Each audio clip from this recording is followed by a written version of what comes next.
పత్రికా సోదరులు, print media సోదరులకు కూడా ప్రత్యేక నా యొక్క హృదయపూర్వక ధన్యవాదాలు.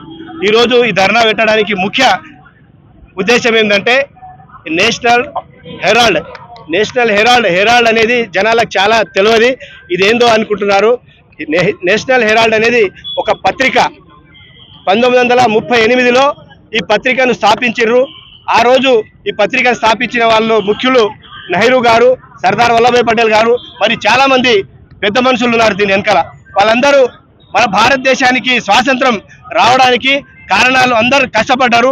ఈ కష్టపడిన ఫలితాన్ని మనం ఉద్యమాలు చేస్తున్నాం. ఈ ఉద్యమాలను ప్రజల్లో తీసుకువెళ్ళాలంటే మనకు ఒక పత్రిక కావాలి అనే ఉద్దేశంతో ఆ రోజు వాళ్ళు స్థాపించడం జరిగింది.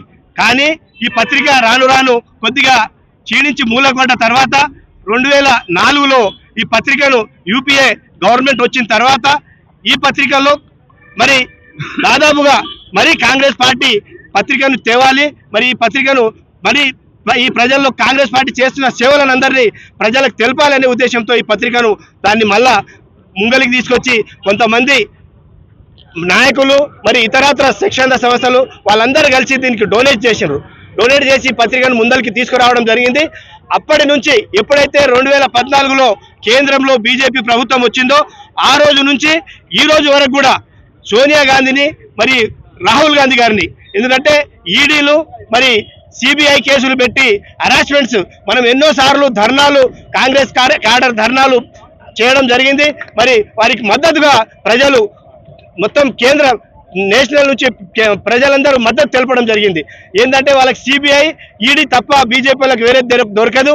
ఎవరిని పీడించినా, ఎవరైతే నాయకత్వం ఉందో వాళ్ళని పీడిస్తే సిబిఐ కేసులు లేకుంటే ఈడీ కేసులు పెట్టి వాళ్ళని డ్రాప్ చేపించేసి పార్టీలో కలిస్తే ఆ కేసులన్నీ మాఫ్ అయ్యేటివి. పార్టీలో గెలవకపోతే కేసు మళ్ళీ నడుస్తుండేది. అటువంటి కేసులు పెట్టి హరాస్మెంట్ చేసుకుంటూ ఉంటే ఈ కార్యక్రమం బీజేపీ వాళ్ళు పెట్టుకున్న దాన్ని మొన్ననే ఢిల్లీ హైకోర్టులో మరి ఈడీకి దీనికి ముఖం ముక్కు ఏమీ లేదు, ఎందుకు ఈ కేసులు పెట్టుకున్నారని అట్టి కేసును డిస్మిస్ చేయడం జరిగింది.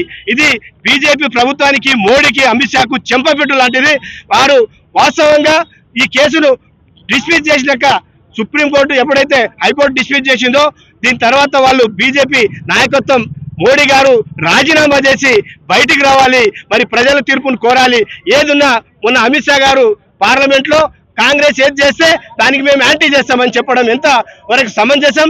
ఏది చేసినా కాంగ్రెస్ పార్టీ ప్రజలు ఉండి ప్రజల మధ్యకి వెళ్ళి ప్రజలను సేవ్ చేసుకుంటూ ప్రజల సేవ చేసే పార్టీ కాంగ్రెస్ పార్టీ. ఈరోజు బీజేపీ మత ప్రచారం చేసుకుంటూ మతోన్మాదులను బీజేపీ చేసి హిందూ, ముస్లిం, సిక్, సాయి అని మతాలను విడదీసుకుంటూ ఈరోజు పరిపాలన చేస్తున్నది. ఇది ఎంతవరకు మంచిగా బాగలేదు. కాబట్టి ప్రతి ఒక్క ప్రజలు గమనించాలి.